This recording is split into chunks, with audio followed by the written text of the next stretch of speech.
در مؤسسه تحصیلات تومکتبی رقم 1 ناحیه وخش با اشتراک مسئولین مقامات اجرایی حکومت دولتی ناحیه، ریاست معارف ولایت و شعبه معارف ناحیه مراسم گشوده‌شوی لاگرهای تابستانه مؤسسه های تومکتبی آغاز گردید.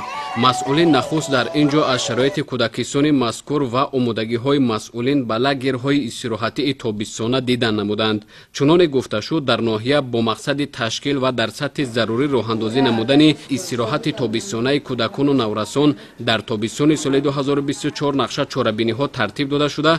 5 نمود لاگرهای 3 بسته در نزد 36 مؤسسه تعلیمی و 8 مؤسسه تومکتبی تشکیل شده. بیش از 9000 نفر کودکان و نورسان به استراحت فرا گرفته می شوند. با مقصد اجرای قرار حکومت جمهوری تاجیکستان رقم 99 از 27 فوریه سال 2024 درباره به استراحت فرا گرفتن کودکان و نورسان در دوره تعطیل تابستانه در ناحیه وخش در نزد 8 مؤسسه تومکتبی و 38 مؤسسه تحصیلات عمومی استراحتگاه‌های تابستانه گشوده شده است و امروز خیلی که شما شاهد گشتید در نزد مؤسسه تومکتبی رقم 1 استراحتگاه افسانه با نام افسانه با جلب 125 نفر کودکان و نورسان به فعالیت آغاز گردید و امروز خیلی که شما شاهد هستید با تمام صنعت آرا و زیبا گردانیده شده. استراحتگاه کودکان رو برای در آینده تربیت نمودن و مؤسسه‌های تعلیمی فرستادن آماده نموده ایستادند.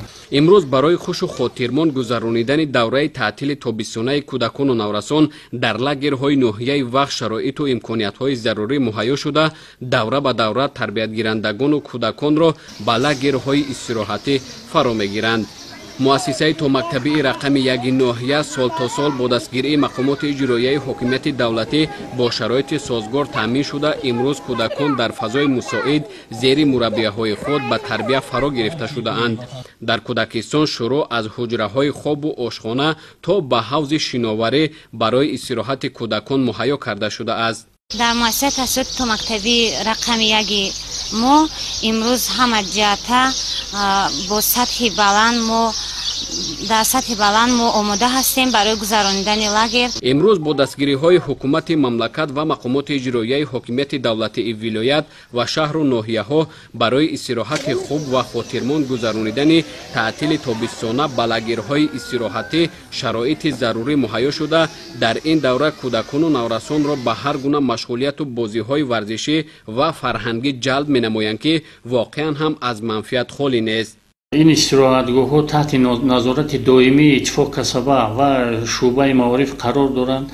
مقامات اجرایی حکومت دولتی ناحیه وخش پیوسته از حال استراحتگاه ها با خبرند و با مبلغ‌گذاری مقامات اجرایی حکومت دولتی ناحیه وخش کودکان و نورسان با خوراک گرم و دیگر طلبات ها تامین کرده می شوند. کوشش به خرج می دهیم که از تمام امکانات های موجوده در یک جایگی با شعبه معارف استفاده نموده برای کودکان و نورسان شرایط خوبی استراحت و فراغت فراهم آوریم.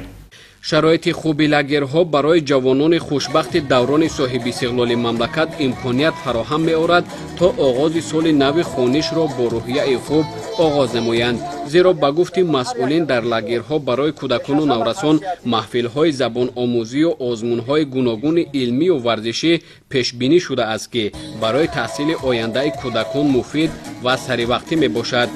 در قسمت آخر تربیت گیرندگان مؤسسه های تومکتبی ناحیه وخش با شعر و سرود و رقص و بازی های کودکانه خاطر اشتراکچیان جمع آمد را شاد نمودند.